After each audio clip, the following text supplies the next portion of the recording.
everybody. I'm gonna wait a minute to wait for some people to hop on. I have a guest with me tonight. Captain Jack Marrow. He's hilarious. And I'm gonna wait just a second until some people pop on here, and then I will get started on tonight's live. Everybody, welcome. Hey, Bobby Sue. Hey, Chad. I have a visitor with me tonight.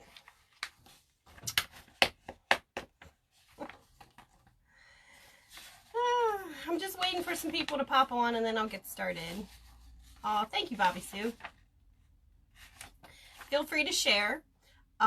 Tonight's live is really focused on the client and the haunted home, people who are experiencing paranormal activity in their house. So this is not just for the client. I mean, it's not just for a person experiencing something. I mean, investigators will also get a lot of information that is our standpoint for people who are experiencing paranormal activity. But I figured I'd approach it from what a client should do, what somebody who's experiencing the activity should do in their home to get started. But we have people hopping on. We got 4 viewers right now, so keep sharing and hopefully we'll reach some more people. But I'm going to get started, kind of introducing myself. A lot of you that come on here are going to know who I am. We have the same followers that really keep track of our lives and comment frequently. But some people, maybe if you're new, you don't know who I am, don't know what our group is about. My name is Rebecca Boyer. I am the co-founder of Antietam Paranormal Society. I do much of the casework for our team and really like hold things together. I'm the glue. Tonight we are talking about the haunted home, and I actually like printed up a whole bunch of stuff. So I spent a lot of time really thinking about what kind of information I wanted to put out there for people who are experiencing activity. Thanks, Chad. I feel like a lot of times we spend a lot of energy on trying to create good investigators and trying to educate, but we don't really do a step-by-step for somebody who may be having paranormal activity in their home. And through the years, talking to people who have had stuff happen, you know, it really kind of, it stays with them. All of us who are paranormal investigators will tell you we've had experiences, and these are things that have stuck with us. And, you know, I'm 38, so I have had things happen to me that I still feel like they were just yesterday. So it, you know, it makes a huge impact on us when we experience things in our homes. So it same goes for somebody who maybe is experiencing paranormal activity and they have never been exposed to any of the information that we can give. So they're really lost in what to do in the situation and how to progress. So first things first, when a lot of times when people come to me, their first steps when they have something happen to them in their home, they're afraid. Some people in the house are in denial. So I find a lot of times if it's couples, one person is experiencing everything and the other one's not experienced anything, but they are to the point where they're extremely skeptical. So there's a lot of friction between the couple regarding what is going on. So when you have one person that's experiencing and another person that doesn't believe it, it can be a really, really bad environment. So when it comes down to it, that kind of negativity that's in a home could actually impact the activity. For some reason, Facebook is just telling me repeatedly who's watching. So I'm not like, feel free to comment, you guys. Feel free to throw in questions, start a debate. It's up to you. Go for it. I'm just going to keep going through my stuff, and if I see something that I feel like I need to answer, I will go ahead and do that. But again, you know, when people start experiencing something in their home, they run through a range of emotions: denial, fear, frustration, there's arguments started, you know, when people don't believe other people have these experiences. So I always tell people first, hello, Chrissy. The first thing that you should do if you're having something happen in your home is journalize it. Get a book that's specifically just for that, just a notebook. And whenever something happens, write down the date that it happened, write down the time. Where did it happen? Was it in the living room? Was it in the kitchen? Who experienced the activity and who was in the home?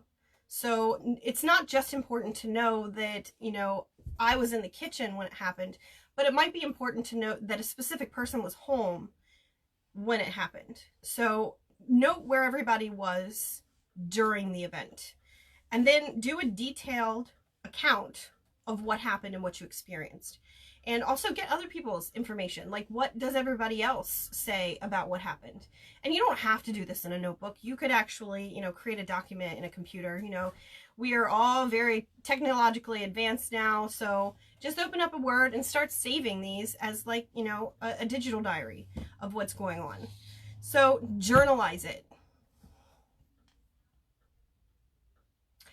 John Welker, so we're going to pause that for a second. I'm talking about journalizing.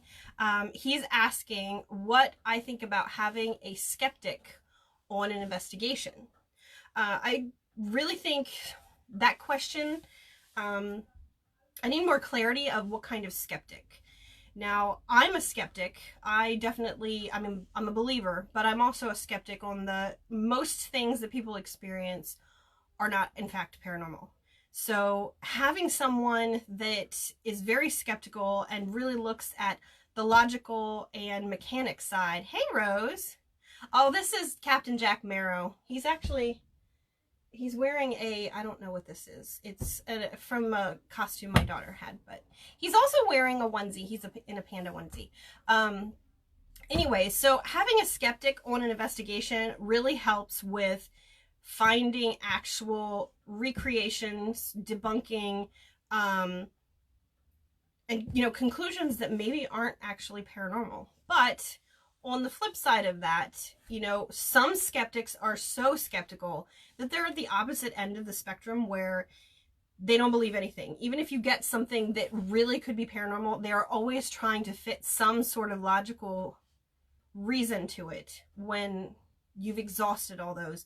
And their logical reasoning has become kind of illogical. You know, they want to find something so naturally conclusive that it's kind of ridiculous. So you don't want to have somebody that's too skeptical on an investigation, because then, sorry, I think my internet's having blips. Anyways, anyone who is experiencing stuff in their home, I do not recommend that you do your own investigations. If you are not experienced in doing paranormal investigation or even ghost hunting, I mean, either or, you don't have any experience in the paranormal, I do not recommend it, because there are so many things that are involved, so many safety issues, that I feel like you need to have somebody that's unbiased and not connected to it to come in and investigate. I will get into more about like having teams and, you know, how to choose a team, but for now I just want to progress into, if you're having activity, here are some things that could actually explain it. So a lot of times I hear people talk about things that happen with their electronics. Electronic malfunctions could simply be faulty wiring. It could be that the item that you're having issues with is not in good working order. So always test out the idea that that electronic or, you know, electrical component is not working correctly. It does not mean necessarily that it is paranormal, that it's turning off and on, or that it's not working correctly. Just make sure that it is actually working correctly, because these things happen over time. Strange feelings or paranoia. You know, you go into a room and you're often feeling that somebody's watching you. There are reasons for this. High EMF can do that. You definitely feel like you're kind of boxed in. Carbon monoxide, radon. There's all kinds of chemicals that can be in the air that could actually influence you as a human being. So, you know, make sure that all of these things are checked off and that your home is safe. Footsteps or knocks. We've had a lot of people contact us, you know, saying like, oh, I hear these footsteps, when in fact, maybe they just moved into a location and they're not quite certain about all the sounds that happen in their house. It could be neighbors that you're hearing. Perfect example, my husband and I, in our early stages of being together, he actually lived in a mobile home, and it was in a mobile home neighborhood, and you could hear other people's conversations through the kitchen drain hole. It's so bizarre, but you could. So if somebody next door was talking in their kitchen, you could hear them. Very fascinating. But just remember that these things can happen. So there can be a logical explanation for hearing voices or hearing footsteps or knocks. You know, if the building, you're not used to it and you're having the expanding and contraction of the wood of your home, remember that this does happen and that there can be explanations. So if it happens repeatedly, it definitely may not be paranormal. Doors opening and closing. Now, this is actually very, very, very common, and I see the meme constantly on Facebook. You know, if you shut one door and another one opens, run because your house may be haunted. Actually, it could be like a pressure thing. So, you know, if you say your back door isn't completely closed, but you open the front door and the back door opens, you know, audible voice phenomenon. Yeah, well, this case, actually, Steve Hall, I heard somebody talking in the kitchen, and it was just simply because I could hear the neighbor through the pipes. So just remember that things like that carry. If there's a conduit for other people talking in other spots, it can totally be possible. But doors open and close based on drafts and breezes and even pressure of a house. So, you know, if there's a lot of pressure and you're opening one, shutting one, things can open and close by themselves, but it's not really, it's not paranormal in nature. It's actually just the pressure of the house. It happens in our house all the time. Orbs, the ever famous orb discussion. It's very frustrating as a paranormal investigator to constantly be bombarded by orb things. But I understand that, you know, most people don't really know, and they see these things on TV, they see other people post it, and it's fascinating because they don't understand the mechanics of it. We had a really great session for our Paranormal 101 during October where we had our DVR set up, which is our cameras, and we showed on a monitor walking across the floor at Oddfellows how much dust gets stirred up. Now you say, well, I took that picture and nobody was moving. It does not mean that there's no dust. You can dust your house a million times, but there will always be dust in your home. Dust is, you know, dander from animals and human beings. It's dirt that, you know, comes into your house. There's always going to be that. It cannot, you know, unless you live in a laboratory, there cannot be completely dust-free environments. So just remember that. Your house is always going to have dust, always going to have hair, unless you are completely hairless, and everybody that lives with you is hairless. I don't know how you're going to avoid it. So in every situation, if you have carpet, if you have blankets, pillows, anything, and there's any type of movement or airflow, you're going to have that moving around. So when you take pictures or you have video running, you're going to see these balls in your pictures and video. It does not mean that you have ghosts, and just because they have color to them or even depth or layers of different objects inside of them, it does not mean that those are in fact paranormal. There's lots of explanations, and I'm not going into all of that because that's like a whole show unto itself. Just remember that in most cases, dust, bugs, or moisture. So I tell you, one of these times that it's very, very damp outside, you know, late at night, right now, this time of year, it's very damp late at night. Go outside and take pictures with a flash. You're going to find tons and tons of orbs in the picture, and they're going to be all different colors. It's like creates like almost like a prism effect. So you're getting all the colors of the rainbow thanks to the moisture in the air. Faces and figures in photography. Now, this kind of goes along with the orbs. You know, sometimes people say that's somebody's face in an orb. This honestly falls under the pareidolia. Now, we don't want to try to fit every single thing to a name or in a box because it doesn't always work that way. We can create these theories over time, but we have to have room for potential things that don't fit into those boxes.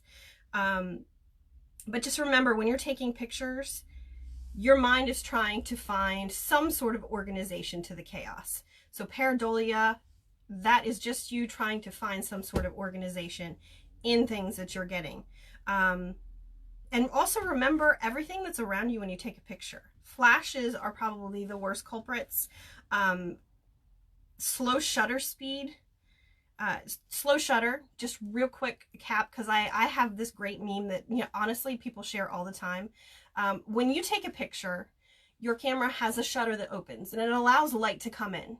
So when it's open, it's catching all of the movement of the picture. So if you have somebody moving through the picture with the shutter open and it's open for a long period of time, you're capturing the movement, the full movement of that object. So it's just like orbs. Say you have the thing that looks like a vortex. It's because a piece of dust actually floated through your picture while that shutter was open, creating almost like a chain across the screen. So just, you know, you have to take these into account, and that's why I always say, if you're gonna be an investigator and you're going to try to understand what you're capturing, you need to brush up on these topics. Photography is a fascinating thing. Not everybody can do it, but learning basic photography and understanding these things will go a long way in you explaining your photography. There's so many common photography anomalies, it's not even funny. Another one that I get a lot is if you're taking pictures and you have a light source. It could be a light from a car, it could be the sun, or a light on the side of a building. There's always going to be what they call kind of a sunspot towards the bottom of the picture or the top based on how you're taking the picture. That is just because of the curvature of the lens. You're actually reflecting that light off and it's just appearing on your picture. So, you know, the green or blue dot that you're seeing in that picture is not a ghost. It is just a common camera anomaly, and it's just the fault of how everything's put together. Reflections. I recently saw somebody posting a picture and sharing it everywhere of what they thought was a ghost inside of a building. And with careful inspection, you noticed that they took the picture from outside of the building through glass. And in fact, the picture was of them taking the picture and somebody standing next to them. They didn't want to admit that that was the case, but it's not hard for you just to inspect something like that and kind of figure it out. So definitely use common sense when you do any of this stuff. So, you know, these are all things that could explain things that are happening to you. Disembodied voices. So you hearing this audible voice phenomenon, as Steve Hall was just saying, these are things that you're hearing that, you know, maybe there's nobody there with you, but you're hearing them. There can be explanations for them. Again, sounds traveling a distance through a conduit, like me talking earlier about hearing somebody talking through the pipes in the kitchen. If you have hearing issues, just remember, people only can hear certain things. You have a high and you have a low that you can hear, and between that, you may only hear certain parts of what somebody's saying because of your ability to hear. So remember, your hearing has a lot to do with what you're hearing. How well you can hear has a lot to do with it. And sounds that are distorted. If you're talking through a floor or a level of a building or through a window, things sound different. So just check and make sure every single time. Is there something outside talking? Is there something inside talking? Try to find the source. And that's with anything. Try to find a source. But again, going back to it, these are potential explanations for things that could be happening to you. And this doesn't encompass everything because I couldn't really make an entire, it would take me all day. But if you're having experiences like this, find somebody, and see, you just saw some dust fly through. This is the dustiest room in the house. Just find somebody that could actually give you, even if it's not a paranormal investigator and you're having stuff happen in your house, find somebody knowledgeable in those topics. So if it's electrical, talk to an electrician, somebody you trust. If it's something to do with photography, consult a photographer. Find somebody who is actually experienced in that field and try to see if you can find an answer. Not necessarily us, because some paranormal investigators have absolutely no concept of any of this information. But switching gears a little bit, so again, we're talking about this from a client standpoint, from someone who's experiencing the paranormal in their home, but maybe doesn't really know anything about it. Some possible things that you could experience in your house that could be paranormal. So this is kind of like reiterating the stuff. Did you see Marilyn? Yeah, it's really dusty in here, and I'm shifting around a lot. Some things that are possibly paranormal, and I should have probably said this first and then kind of given the reasons why they may not be, but I don't want people to completely think that everything in their home is absolutely not paranormal, because that's not true. There's a lot of things that are paranormal. Hey, Phil. Possible things you could have happening to you. Cold spots, drafts, and breezes, especially when you can't find a reason for them. If your windows are, sealed, maybe you have brand new windows. Maybe you have a brand new house and you can't find a reason for it. Mists or shadows. I would say just definitely make sure that your house is ventilated correctly. And the shadows, I mean, trick of the eye sometimes, but sometimes you can't explain these things away. The disembodied voices, music, or sounds, the footsteps, the knocking. People come to us and say, every night at the same time you hear this slamming or this beating. That definitely, if it happens at the same time every single day, you make note of that. That's very interesting, and that helps a paranormal team, if you have them called in, to really try to find a solution, because we know what time to be in your house. Unexplained smells. Now, these can be anything. It could be bad, they could be good. Perfumes, cigar smoke, you name it. I've smelled a lot of, hey Stacy, I've smelled a lot of strange smells that kind of don't fit. But in addition, you have to see if you can find a source. So always try to see if you can figure out where it's coming from. And if you can't, maybe it's paranormal. Objects being moved. That's one of the number one things people say. You just have to be careful that you know where you put the objects. So if you notice things start to disappear, keep track of that. Please write it down. This is, again, the journalization. If you know your keys constantly disappear, just make sure that you're not just putting them down and forgetting where you put them. I have actually had clients come to me and say, I found my keys in my freezer. Now that's a little unusual. I don't know why anybody would accidentally put their keys in the freezer, but I mean, I guess it could happen. But again, you don't want that extreme skeptic to tell you, well, you obviously weren't paying attention and you put your keys in the freezer. Just keep track of it. Strange feelings. That kind of, remember I was talking about how if you feel like you're being watched in certain areas, make sure, again, that there's nothing in that area that could be harmful to you, EMF or any type of chemicals in the air. But this is one of the number one things. People always feel like they're being watched in areas. Again, I mean, you never know. I know at Trans-Allegheny, when you walk through those hallways, it's like there's somebody in every room. The doorways feel like eyeballs. Full-bodied apparitions, probably one of the least mentioned things for me. Not too many people see full-bodied apparitions, but it does happen. And in a lot of cases, they are the ones that are residual, that are constantly doing the same thing over and over again. Physically being touched, pushed, or a sudden illness. This kind of will a little be discussed a little bit later, but if you all of a sudden don't feel good, I've seen some people get sick to their stomach, get headaches. Sometimes this could be explained by an energy in your home that's just not good for you. So be watchful of that. So again, this is the first step. The first step is acknowledging that there might be something going on. And again, as a client or as somebody who's experiencing stuff, you may have situations where people aren't believing you. People don't, family members or friends may think you're just crazy and you're not really experiencing these things. That's why I say journalizing all this gives you an outlet, a way to put it down on paper to really reflect what has happened. And if you have a lot of things that are consistently happening to you, you have something you're keeping track of that. So it's great for you. It's great for other members of the family who might be experiencing things. And, you can possibly find solutions, but also if you do call somebody in later on, they have all of that information to put in their case file. It's excellent.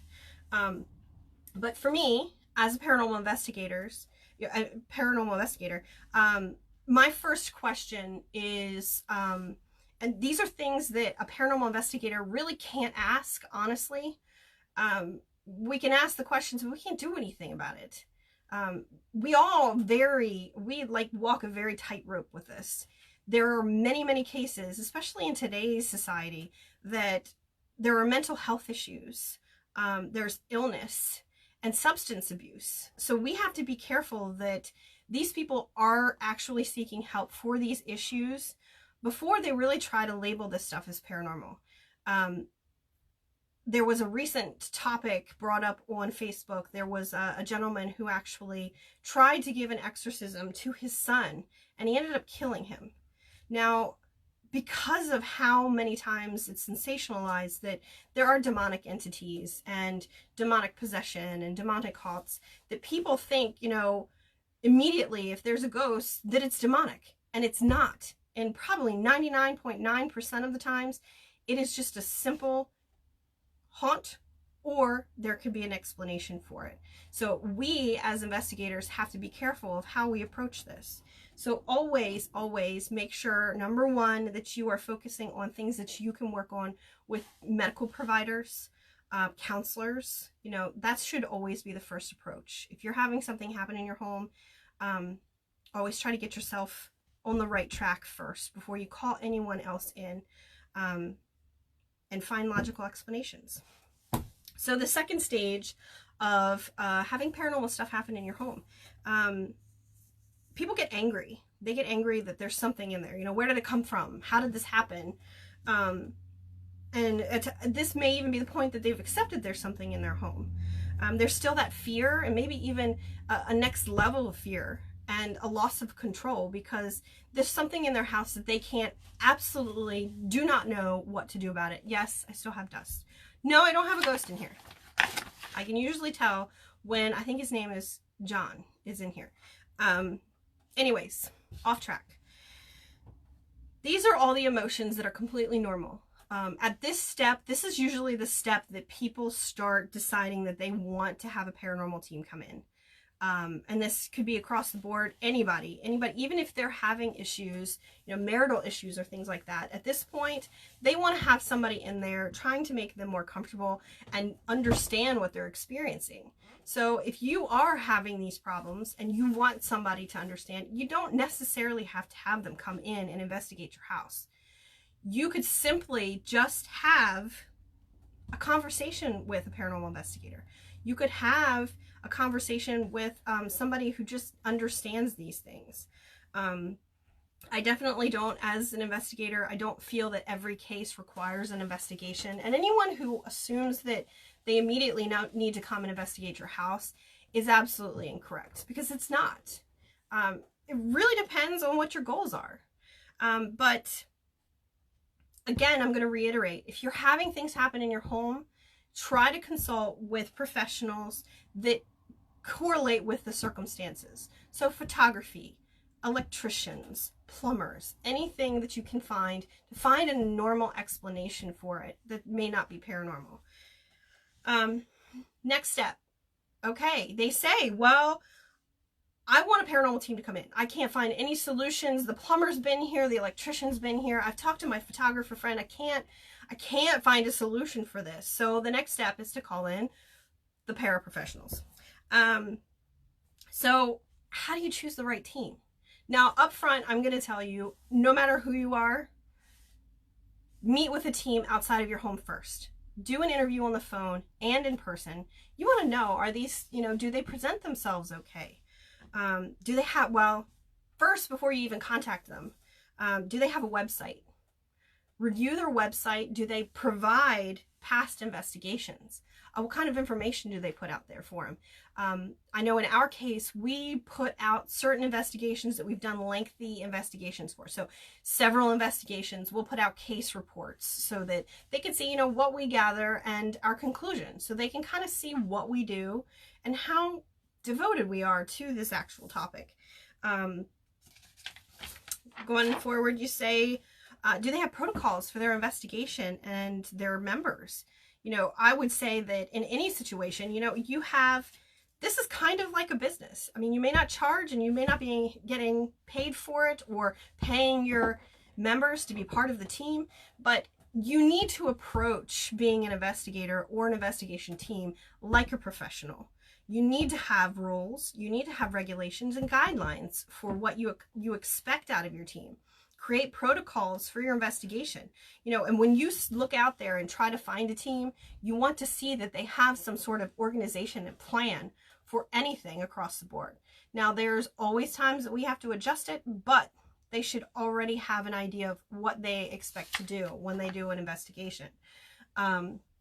Do they keep bylaws, waivers, or even insurance? Now, we don't do insurance. We have liability waivers across the board.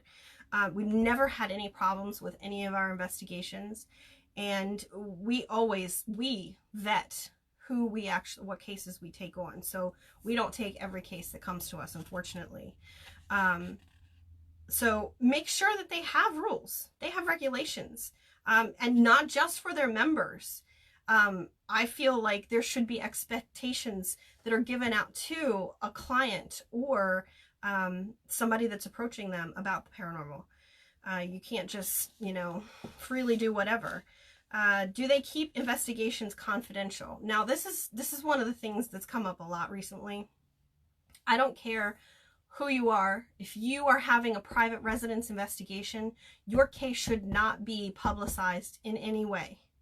Now, I have had through the years several investigations where we have used EVPs that we've gotten from private residences. And we will try to give as much information or background as we can, but these things are, do you see the little one that just went that way? Go figure. Anyways,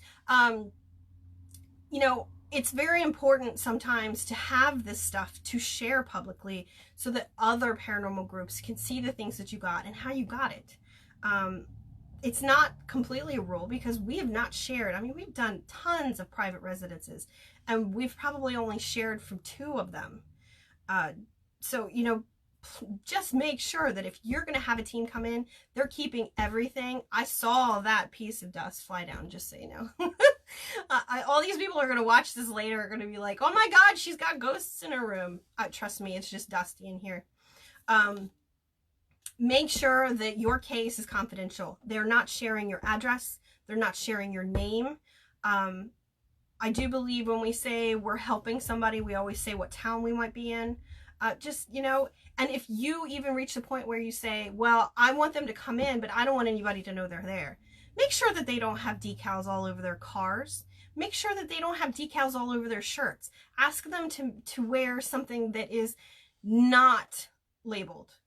So, if you want it completely strictly confidential and you don't want your neighbors to know, these are the things that you should be asking for. And yeah, other people are going to see if you have, Antietam Paranormal Society at your house and they're all wearing APS shirts. They're going to all know, hey, they got some ghost people over there. How knowledgeable are they about the paranormal? You really want to know, do they know their stuff? Now, 100% every paranormal investigator, ghost hunter, team doesn't know everything. I don't. Definitely. There are a lot of times that people ask me questions and I'm like, I have no idea. That's what we're trying to figure out. So we can do as much as we want, investigation and research, but we're only going to be able to give you our educated opinion. And at the end of the day, putting all of the components and variables of our investigation together gives you the best answer and possible jumping off point of what you should do next. So anybody that comes in and without a doubt has the narcissistic tendency to tell you exactly what's going on and scares the crap out of you, that is not the team that you want in your house. So please be careful about who you invite into your home and the energy. In every case, it's different because some spirits don't like some people. Just remember that. Get to know the people before they come into your house. How do they present themselves and their information?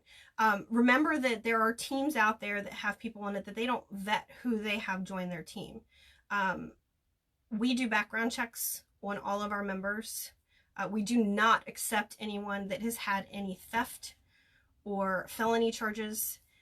We make sure that every person that's on our team is 100% going to be above board when they're going and doing an investigation. We, a couple years ago, actually had someone that was a sex offender. And it's not something that we can have on the team, especially if there's children involved. So, you know, background checks should be, that's something that we do automatically. How do they present themselves? You want to make sure that they look clean. You don't really want somebody coming in your house that's disorderly. And I mean, if they can't take care of their person, how can they take care of your paranormal issues? So, you know, these are all things that you as a client should be watching out for. Next, do they have references? Through the years, we've had a lot of investigations, so we have collected a lot of people that support what we do and are very generous in giving their reference to our calls. So if anybody ever came to me and said, hey, do you have some people that I can talk to about you and your team and how your cases went? You know, always, whether you're the client, you should always ask for those. And whether you're an investigator, you should always have those. So have people that aren't your family members, that cases that you've done through the years, that will be supportive of what you do. And they shouldn't just be people that just know you. It should be people that have experienced you as an investigator or your team as an investigation team. So always check on those things, not just, oh, they're a great person. Well, great people go out there and investigate all the time and scare people or don't do the right thing. So like I said, interview them over the phone and meet them in a public place before you invite them into your home. One of my first questions that I ask clients is, what are your goals? So if you are calling in a paranormal team, you need to figure out, pause. Marilyn is asking, how do you cleanse yourself when leaving an investigation? Lots of people do lots of things, and we actually talked about this past weekend. I would say it depends on your comfort level. There are some people that are allergic to sage, so you know, you can't really burn sage and do your own cleansing that way. I would definitely say whatever makes you comfortable. If you're religious, you know, have yourself a nice prayer in your back pocket or something that kind of closes up that shield that you have or cuts off any energetic cords that you create during that investigation. A lot of times I like to say, you know, when I get there, I say, hey guys, you know, you're not allowed to attach to me. I wouldn't want to communicate with you, but you're not allowed to follow me home. When I leave, I'm like, goodbye, cut that cord and say, you know, you guys have to stay here, but you can't come with us. So make sure that you are doing something. You're setting some sort of intention, whether it be prayer, whether it be just a simple intention statement, using sage or any type of cleansing once you get outside and ready to leave. I hope that answers your question, Marilyn. It's always different for each person. I would love to have, you know, I might talk about this a little bit on our page, see what other people do. So the third stage, investigation process. Now, I'm not going to go into this because I wear this out all the time. I just want to kind of like, if you're a client and you're having stuff happen and you're calling in a team, these are the things that you need to look for and make sure that they're doing. Teams should always determine your best interests. If it seems like they are being pushy and trying to push their own agenda on you, that's not a team you want in your house. You need to be comfortable. This is your home. They get to leave. They hang up the phone, they get in their car, and they leave you alone in your home. And if you're not comfortable because of things that they did, things that they said, perception that it made you have, be careful with this, because you, at the end of the day, should be their first interest. They're trying to help you. Make sure that they're making you comfortable and feel like your situation is being worked on and you can go about your business. So your interest should be first. However, there's a certain level of compromise that you as a client, or you as the person who's experiencing this activity, should have to make. Remember that when people come into your home, they need a very controlled environment. You know, we need to be able to control certain variables of the environment so that they're not contaminating any potential evidence or data that we're getting. Sounds are a big thing. If you live in an apartment, it's virtually impossible to get any type of audio from that. If you have pets, make sure that they have another home for the night.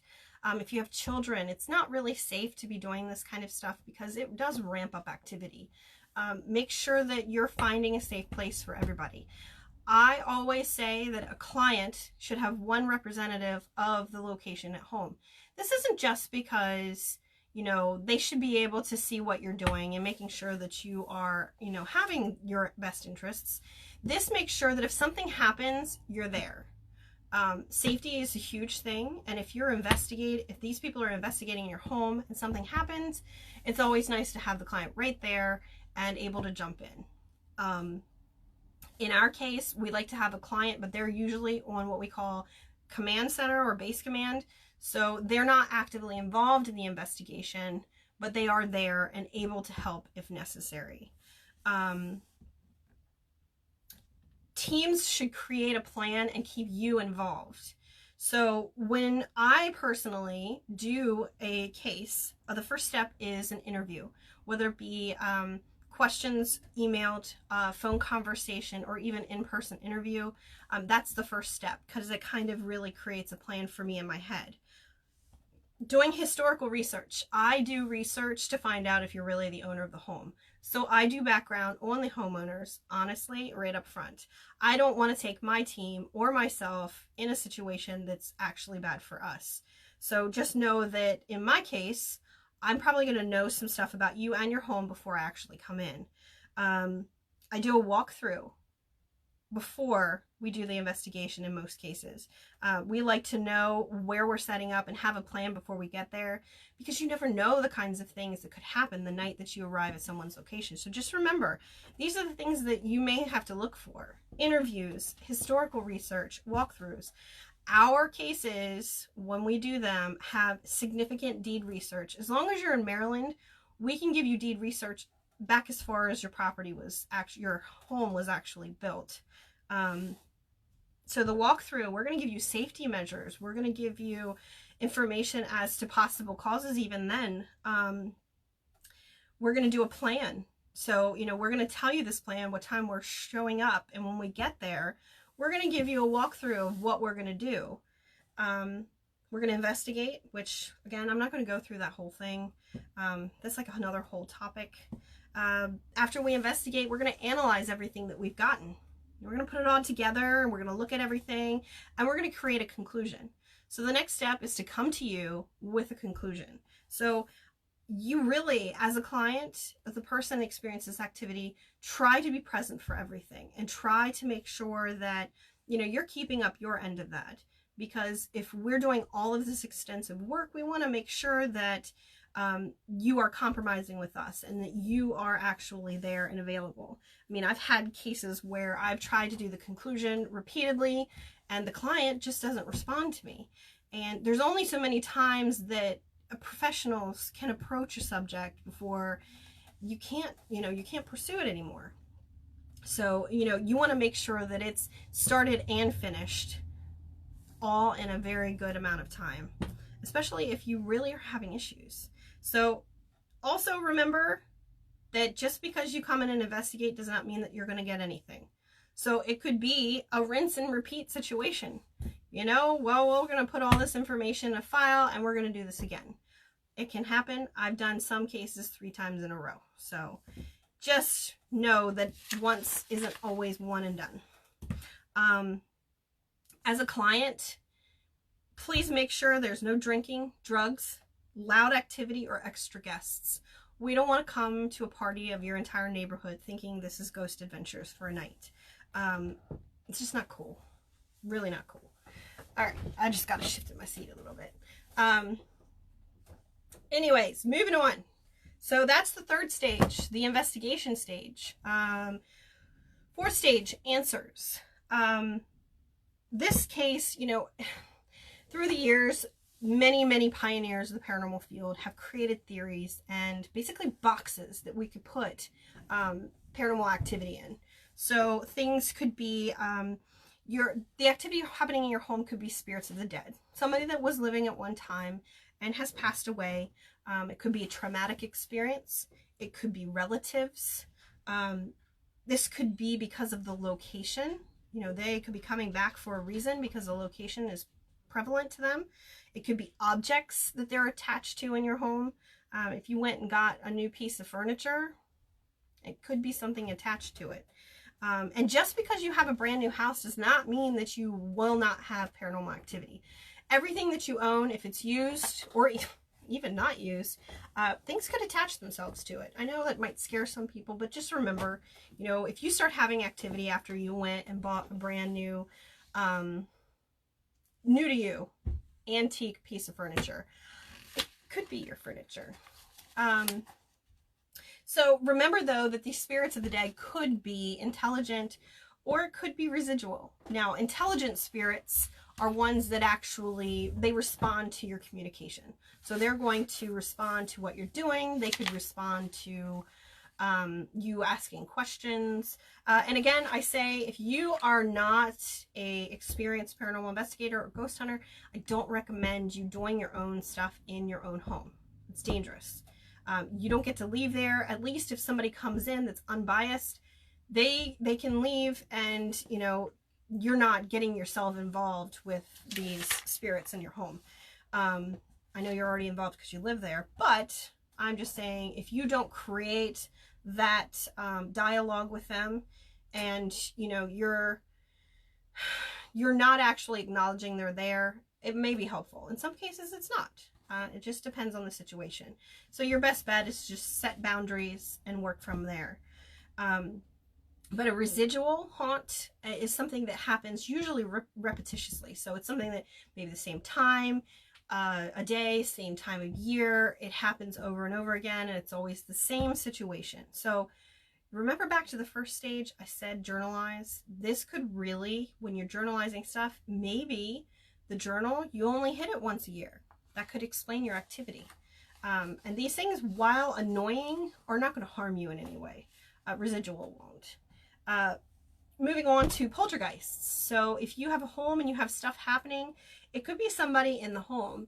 Now, some of you may wonder why. Why does a client really need to hear this? Well, you know, I really feel like they should educate themselves in a lot of these things, because at the end of the day, if there is somebody in their home that is causing the activity, that is, you know, we'll just hypothetically say it's a young boy and he has unresolved emotions and he's creating the activity. It could be a thought form. His emotional, you know, that buildup is just creating this activity in the home, or it's just something that he's having a life change and it's creating this activity. It's not an actual spirit of somebody who lived. It's something that's coming from an actual living agent. So in those situations, to me, that approaches some sort of counselor or something that they need to pursue to kind of resolve this. So moving on to the ever-loved topic for some reason, demonic haunts and possession. In the 11 years that I've investigated, I have never had a case that even probably counted 3 of these things I'm about to name off. There's a criteria for paranormal investigations that if you meet a certain criteria, it could possibly be demonic.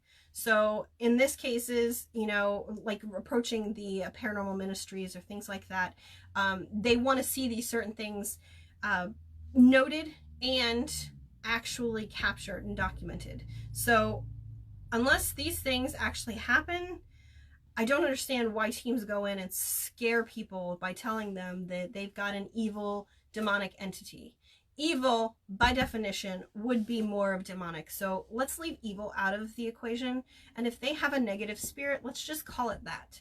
So if you have someone come in your home and immediately starts throwing terms around that it may not seem like semantics to, well, you know, it may seem like semantics to them, it's legit. You should not be scared by the people coming in to actually help you. So please make sure that you find people that are trying to soothe you and trying to reduce your stress and anxiety. So the criteria that has been told to me by several investigators, which again, I've not experienced myself. However, I know these people and trust that what they're telling me is accurate. They have had such cases. Anomalous growls or garbled speech, and the garbled speech is usually involved in actual living being. The anomalous growls could be things that are heard in a location, and it's not your stomach that I'm talking about. Unexplainable knocks or scratching sounds on the walls. In a lot of cases I've heard, and in things that I've read through the years, they hear these things constantly. Unexplainable scratches or bruising on somebody's physical person.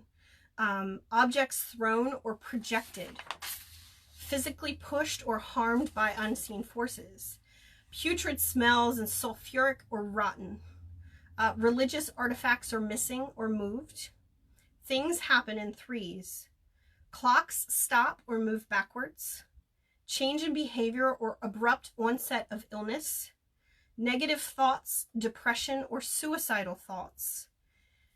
They exhibit mistrust or substantiated anger, and that is in the case of more of like a demonic possession. Unexplainably being held down, possibly sexual. The location has an immediate heaviness and push for visitors to leave. So one of the first things, and one of the number one things said to me about demonic cases, is that when you walk through the door of the home or residence, it is very heavy, very depressing, and you want to leave immediately. Now remember, this list is not limited to only these things. These are just the criteria that really has to be met in a lot of cases for it to even be possibly considered as demonic.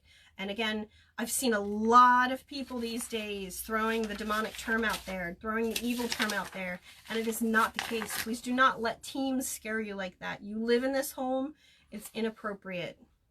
But those are the ones that, you know, are potential conclusions, you know, that could be for a case. And I would say probably 98% of the time, it's intelligent spirits of somebody that either has lived in the home or is attached to an object. Next, I would say probably things that have just attached and come home with some other person. In most cases, people just have relatives that want to stop in and say hello. But you're going to notice that these ones that are relatives, you know, people feel comforted when they smell cigar smoke like their grandfather used to smoke. Or, you know, little synchronicities that happen in their home that remind me of a loved one that has passed. I'd say in all of those cases, I probably wouldn't have them approach me about investigating. But, you know, sometimes you really have to step back and try to see, could it be somebody that I know that is actually here trying to give me a message? Hey, Desiree. So, you know, in not all cases is what you have experiencing in your home something that's negative or harmful.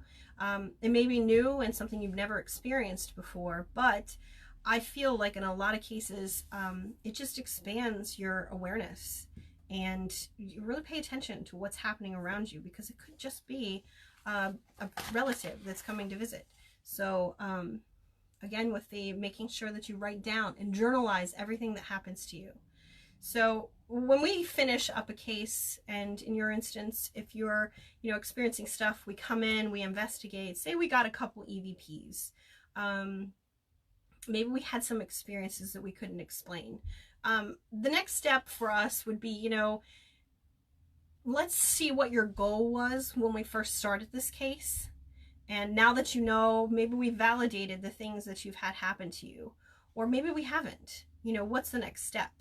There are so many things that you can do, but it all kind of depends on your intention and your belief.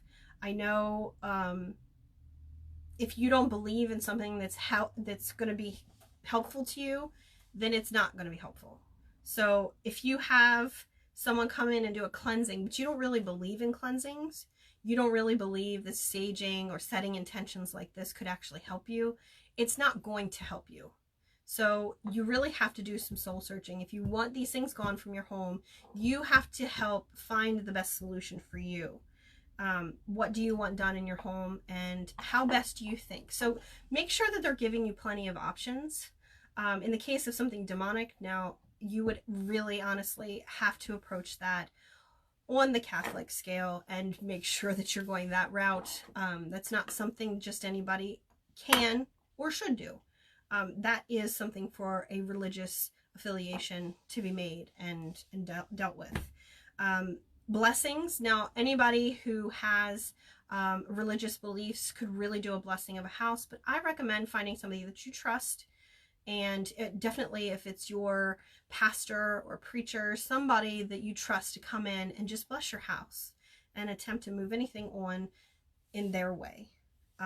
If that is what's comfortable to you and what you believe in, that would be very helpful. Say you don't really want any of that stuff done. I would say then see what kind of things that you can do to just make your home more comfortable.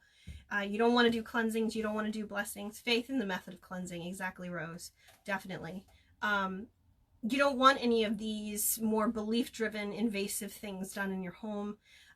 Just find out ways that you can do things in your home that could just make it more comfortable. Now, if you have something in your home that's intelligent, you can definitely set boundaries. So at this point, find, you know, what are they doing and what is a way that you can set a boundary for them. If they communicate with you in any certain way, I'm sure that you can find ways to live together comfortably. And especially if you don't want it cleansed or removed. Now, I've always been a big proponent. I don't like the idea of moving things on because they probably have a reason to be here.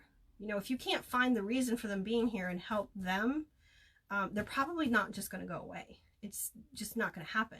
So if you're not going to be able to try to help them in some way, you just have to figure out how you can just live with them for however long you do. So create those boundaries, you know. And we had a case that it was a single mother with 2 boys, and we went in and we investigated, and we had stuff happen all night.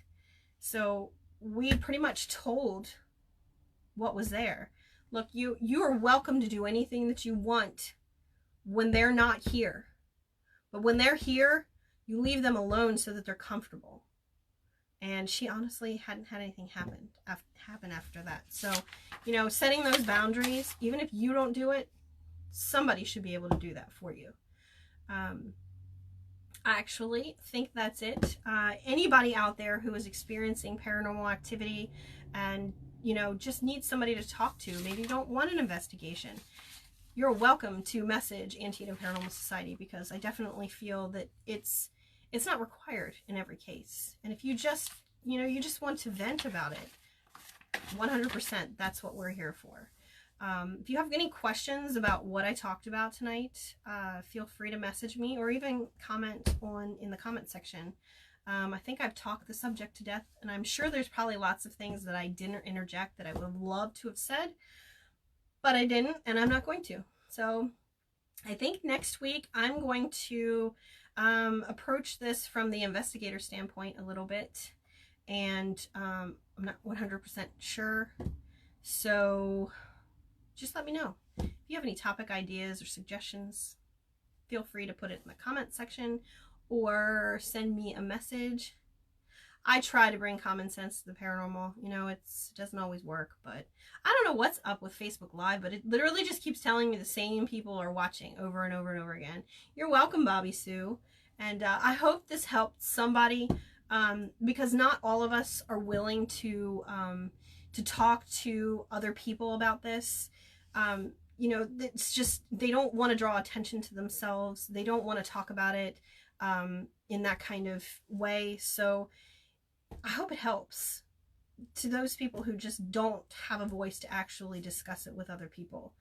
And again, if there's any questions that anybody ever has, private message the page, or you can even private message me. I'm on Facebook, Rebecca Slaughter Boyer. You can look me up. Always willing to try to lend an ear and just give, you know, logical advice of how to approach it. Again, I'm Rebecca Boyer. I am the co-founder of Antietam Paranormal Society, and this guy right here is Captain Jack Marrow. He is dressed in a panda onesie. My daughter outgrew it, and we gave it to him. I think he thinks it's funny. Anyways, you guys have a good night, and I'll be talking to you soon. Bye.